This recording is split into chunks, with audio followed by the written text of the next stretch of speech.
नमस्कार साथियों, कैसे आप सभी लोग। होप कि आप लोग बहुत ही अच्छे होंगे। दोस्तों, हम लोग पढ़ रहे हैं इंडियन इकोनॉमिस्ट के बारे में, जिसमें से एक हैं राम मनोहर लोहिया। ये भी एक इकोनॉमिस्ट है। मतलब इन्होंने भी बहुत सारा कंट्रीब्यूशन दिया है इकोनॉमिक्स के सेक्टर में। तो हम लोग पढ़ेंगे इनके बारे में, क्या क्या चीज़ें हैं, इन्होंने क्या क्या कंट्रीब्यूशन दिया है, क्या हेल्प किया है देश के लिए, देश को विकास करने में क्या क्या अपना राय दिया है इन्होंने। तो इनके बारे में लोग पढ़ेंगे। सबसे पहले इनके जन्म से बातें स्टार्ट होंगी। राम मनोहर लोहिया 23 मार्च 1910, 12 अक्टूबर 1969 में इनका जीवन रहा है। मतलब इनका जन्म कब हुआ? 23 मार्च 1910 में, और ये मरे कब? 12 अक्टूबर 1969 में।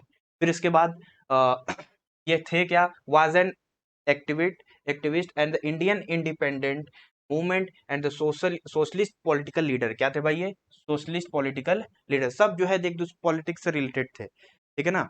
चलिए, अब इसके बाद during the last phase of British rule in India, जब हमारे देश में ब्रिटिश का लास्ट समय था, जब अंग्रेज जाने वाले थे आज़ादी के कुछ समय पहले, तो ही वर्क द कांग्रेस रेडियो में भी इन्होंने काम किया, which was the broadcast secretly from the various face of Bombay, जो कि बॉम्बे बॉम्बे से जो है, जो कि प्रसारित होती थी 1942 में। बहुत ही सिक्योर थी, ठीक है ना। मतलब गुप्त रूप से जो है क्या होती थी, वो प्रकाशित होती थी, पब्लिश होती थी बॉम्बे से 1942 में। तो इसमें भी इन्होंने काम किया, कांग्रेस रेडियो। अब इसके बाद अर्ली लाइफ, अब इनके जो है जीवन के बारे में देख लीजिए, क्या क्या कुछ चीजें थी। सोच लीजिए कितना, मतलब ऐसे ऐसे लोग भी हैं जो इतना समस्या संघर्ष होने के बाद मतलब अपने लाइफ को मतलब त्यागा नहीं, काम करता रहा, इन्होंने पढ़ते रहे, ठीक है। Ram Manohar Lohia was born on 23, अब देखिए फिर से बता रहे हैं, 23 मार्च 1910 में हुआ। अकबरपुर में इनका जन्म हुआ था, मॉडर्न डे उत्तर प्रदेश, जो कि उत्तर प्रदेश में है, ठीक है। His mother died 1912। देखिए, मतलब बचपन में ही जो है इनकी मम्मी जो है, माता जी मर गई थी। फिर उसके बाद क्या हुआ? When he was just 2 year, मतलब ये बस कितने साल के थे? 2 साल। देखिए, इनका जन्म कब हुआ? 1910 में, 1910 में, और 1912, मतलब 2 साल बाद इनकी माता जी मर गई।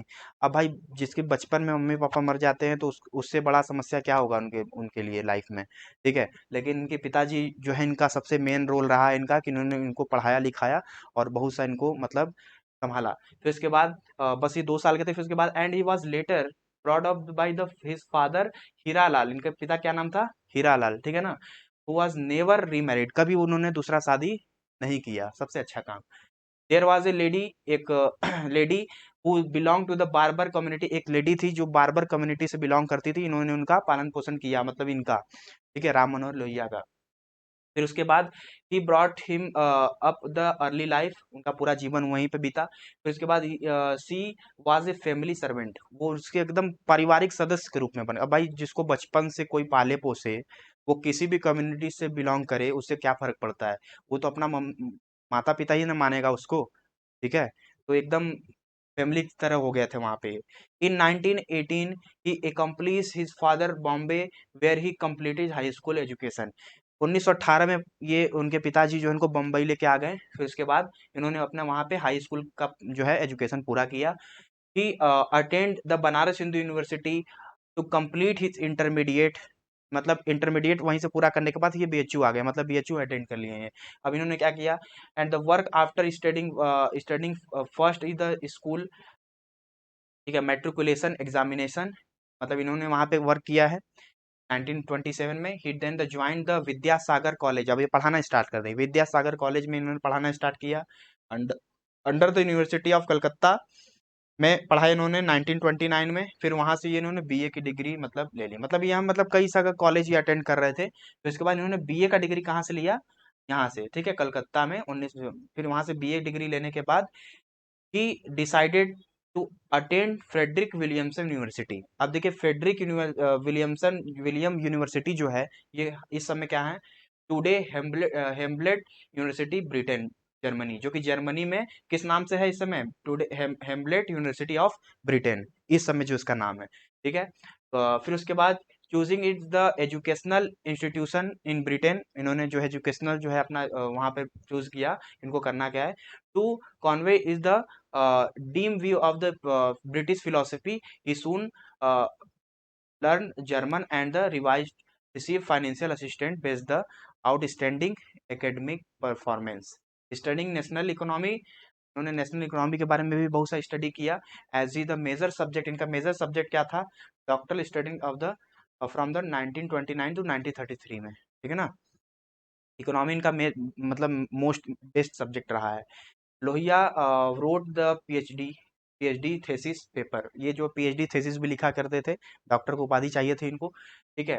तो टॉपिक इनका क्या था, साल्ट टैक्सेशन इंडिया, बहुत ही अच्छा टॉपिक, ठीक है। नमक आंदोलन के बारे में इन्होंने किताब लिखा, साल्ट टैक्सेशन थेसिस लिखा जाता है ना पीएचडी में, तो ये थेसिस लिखते थे इन्होंने। थेसिस क्या टॉपिक क्या चूज किया, साल्ट टैक्सेशन इन इंडिया, जो साल्ट पे नमक पे जो ब्रिटिशर्स टैक्स लगाते थे उस पे इन्होंने क्या किया, ये किताब लिखा कि ताकि लोगों को पता चले, और वर्ड को बहुत ही आसान भाषा में लिखा कि मतलब बहुत लोग पढ़ सकें।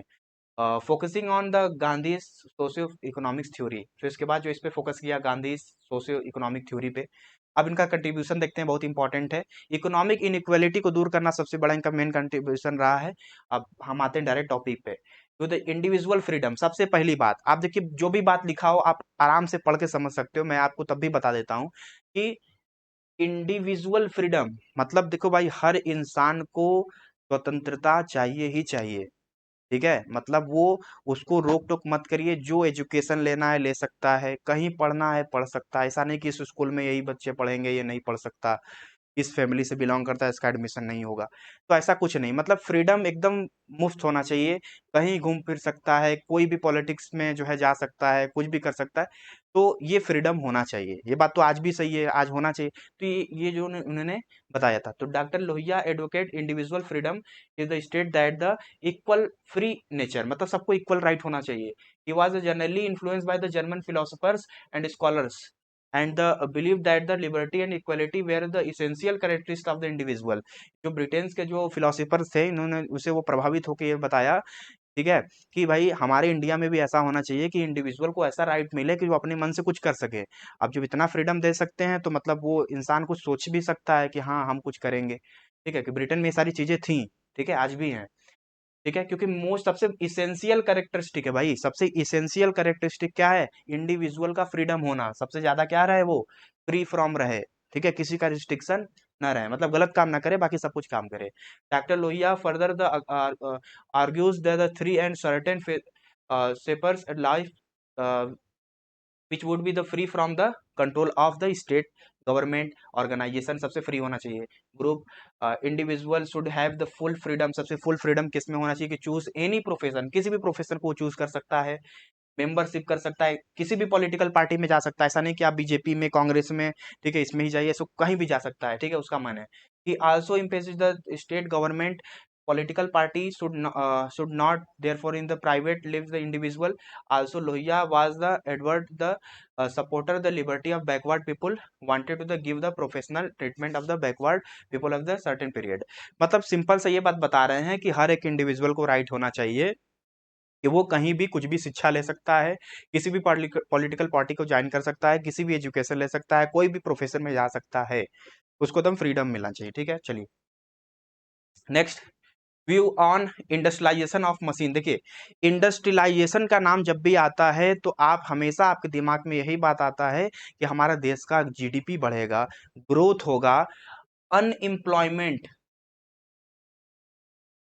अनएम्प्लॉयमेंट जैसी बहुत गंभीर समस्या समाप्त होगी। सबसे बड़ी बात तो यही है, क्योंकि मशीनें लगेंगी, लोग काम करेंगे तो उससे बेरोजगारी कम होगी, ये बात सही है, ठीक है ना।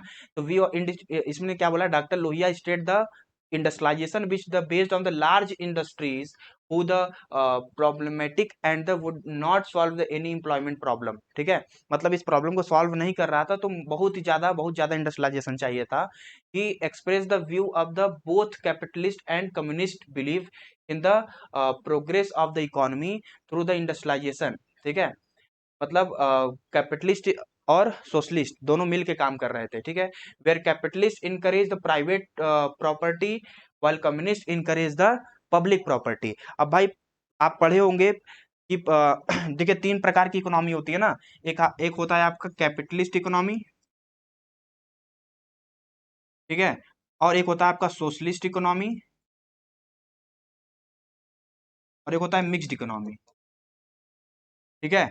कैपिटलिस्ट इकोनॉमी में जितना भी जो है रिसोर्सेस होंगे, क्या चीज पूरा कंट्रोल किसके हाथ में होगा, प्राइवेट सेक्टर के यानी कैपिटलिस्ट के हाथ में, पूंजीपतियों के हाथ में, ठीक है। सोशलिस्ट इकोनॉमी में पूरा कंट्रीब्यूशन किसके हाथ में होगा, गवर्नमेंट के हाथ में। प्राइवेट सेक्टर का कोई भी रोल नहीं होगा, और मिक्स्ड इकोनॉमी में दोनों का मिलके होगा। तो यहाँ पर ये बता रहे हैं कि जो कैपिटलिस्ट होगा वो इनकरेज किसको करेगा, प्राइवेट प्रॉपर्टी को, मतलब जो प्राइवेट वाले ज्यादा फायदा से फायदा, मतलब जो अमीर लोग हैं उनके लिए प्रोडक्ट बनेगा। फिर उसके बाद जो कम्युनिस्ट है, मतलब सोशल, जो वो सोशल वेलफेयर की बात करेगा, भाई गवर्नमेंट क्या करेगा, सोशल वेलफेयर करेगा। तो वो इनकरेज किसको कर रही थी, पब्लिक प्रॉपर्टी को, ठीक है। तो both system Edward the big and heavy machine, बहुत ही बड़ी मशीन की जरूरत थी दोनों इस इंडस्ट्री को, ठीक है। एंड रेशनलाइजेशन को रिजल्ट इन अनएम्प्लॉयमेंट, ठीक है, जिसका सबसे बड़ा क्या था रिजल्ट, अनएम्प्लॉयमेंट, ठीक है ना। चलिए नेक्स्ट क्या है, मतलब ज्यादा मशीनें लगेंगी तो वो एम्प्लॉयमेंट समाप्त हो जाएगी। He also agreed the large industry provide the nation with whose range of useful value and also portrayed with the also process of the destructive capabilities can afford the livelihood the population, ठीक है, लोग अपना जी खा सकते कमा सकते हैं। Doctor Lohia suggested utilization the small machine technology को कैसे यूटिलाइज किया जाए, इसको सजेस्ट किया, which can be made available at the low capital cost, जो कि आप कम से कम कैपिटल कॉस्ट पे आप कर सकते हैं, ठीक है। जरूरी नहीं कि आपको बहुत बड़ा कैपिटल चाहिए तभी आप मशीन लगाएं, ऐसे तो आप बेरोजगार रह जाएंगे, ना आपके पास 25 करोड़ होगा, 500 करोड़ होगा, ना आप मशीन लगाएंगे। तो इन्होंने बताया कि भैया आप जो है 10 लाख रुपए से भी आप इंडस्ट्री स्टार्ट कर सकते हैं, ठीक है। आप एक समय बाद बड़े हो जाएंगे, मतलब बड़ी इंडस्ट्री हो जाएगी आपकी, तो आप कम से कम बेरोजगार तो नहीं रहोगे ना, अनएम्प्लॉयमेंट नहीं रहोगे, मतलब अनएम्प्लॉय नहीं रहोगे। ये बात ये बोला था इन्होंने, ठीक है। Last point, view the environmental concern. देखिए भाई, इन्वायरमेंटल कंसर्न आपको पता है कि जहां पर मॉडर्न इंडस्ट्रियां हैं वहां पर क्या है कि बहुत ज्यादा इन्वायरमेंट क्या है, बहुत प्रॉब्लम हो रहा है वहाँ, पॉपुलेशन मतलब पॉल्यूशन बहुत ज्यादा हो जाता है, क्योंकि गैस उड़ेगा, धुआं उड़ेगा, उससे बहुत सारी समस्याएं होंगी, ठीक है ना। तो इस वजह से इन्होंने क्या बोला कि with increase in the industries across the nation, initially doctor Lohia express is the concern over the environmental hazard problem with the might the result from the modern industries production, ठीक है। जो कि मॉडर्न इंडस्ट्रियां थी उसको लगाने से क्या होगा, हमारा पॉपुलेशन बढ़ेगा, इन्वायरमेंटल क्या होगा, हैजार्डस हो जाएगा, मतलब बहुत खतरा हो जाएगा केमिकल से।